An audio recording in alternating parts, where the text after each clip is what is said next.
Greetings and welcome to Live in Love with Laura. I am Laura Louise, and today I'm going to explore imperfection.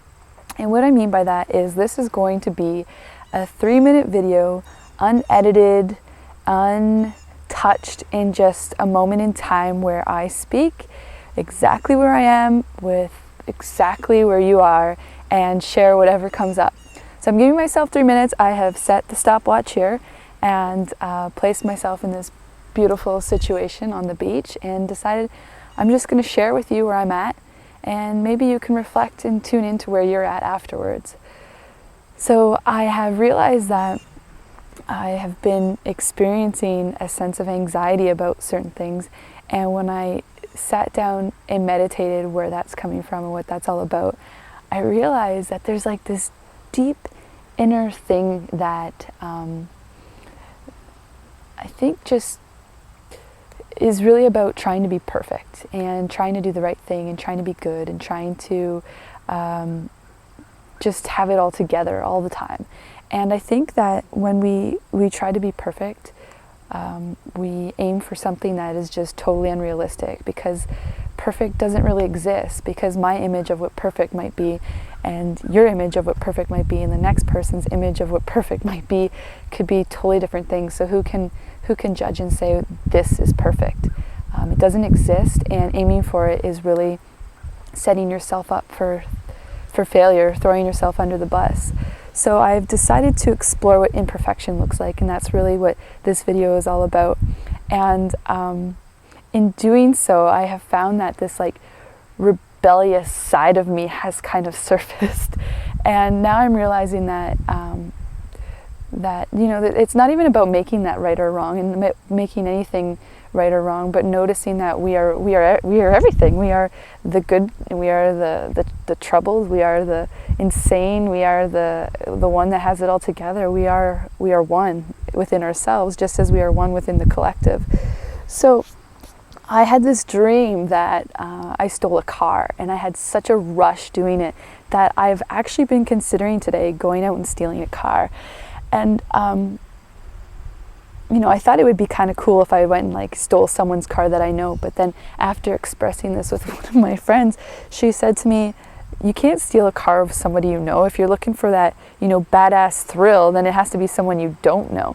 So, just to let you know, don't leave your cars unlocked, and don't leave them running if you go run into the variety store like I've noticed some people doing, because I'm going to be keeping an eye out of a special opportunity where I can really experience that badass self.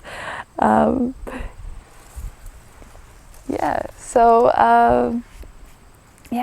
don't know what it is. It's like every morning I wake up at 4 and do a meditation and yoga practice. And this morning I was like, you know what? Screw it. I'm not getting up today. I'm going to sleep in. And then, I was kind of running late for work, and I thought, screw it. I'm going to show up for work late today.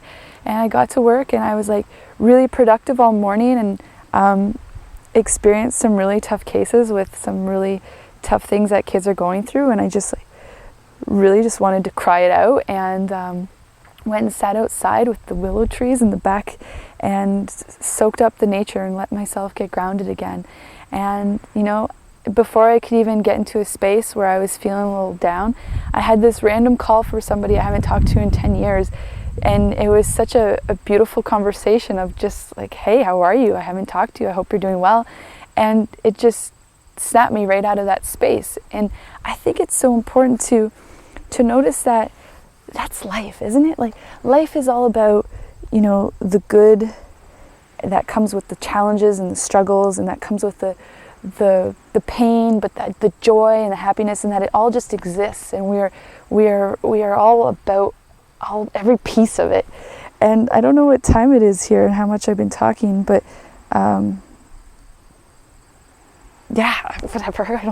It doesn't even matter. It's just perfect, just the way it is, isn't it?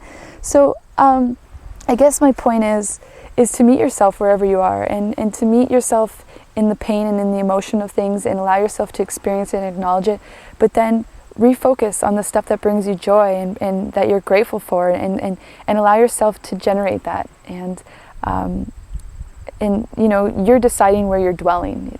We can experience everything, but where we dwell is the most important. And I find that, like, I've just been so happy lately, and it's such a place of joy, and it's such a place of love and gratitude, and so many things are going great, and I'm just so excited about so many levels, like, work level and personal level, and relationship level, and like everything, and it's just so amazing.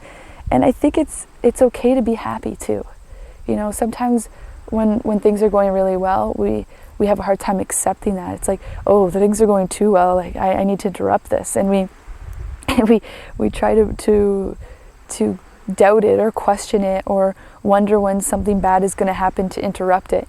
And I guess I just question, like, what if things were always happy and we're always joyful, even the challenges and the struggles that come up? What if we can find joy in learning through that? What if we could find peace in knowing that that's just the contrast, and that we don't need to make those experiences right or wrong. We don't need to make anything right or wrong, because right and wrong and perfection doesn't exist, because everyone's opinion is different of what that looks like.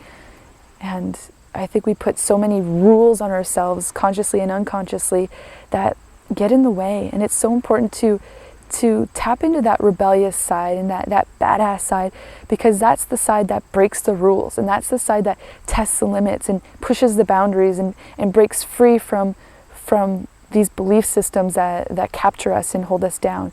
Just imagine, like, if we still thought the world was flat, like how crazy that would be.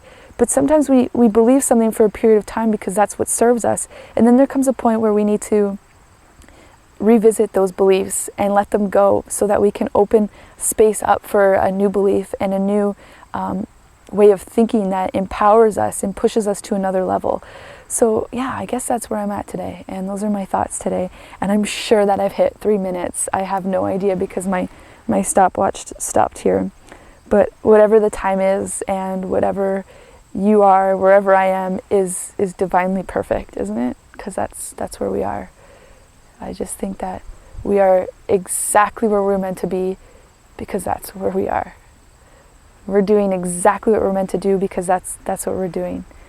If we were somewhere else at a different time, then that's where we were meant to be, but we're not. Our choices and our directions in life brought us here in this moment, you in that moment, and it's exactly where we're supposed to be. So I wish that we all come to a place in life where we can find joy and bliss in the ups and the downs, and realize that it's just one big roller coaster of learning and experiencing and growing. And that's where I'm at today. So much love to you. I'm so excited I don't have to do any editing, because I've decided to just go with whatever comes and know that it's perfect. Much love. Enjoy your imperfections. Peace out.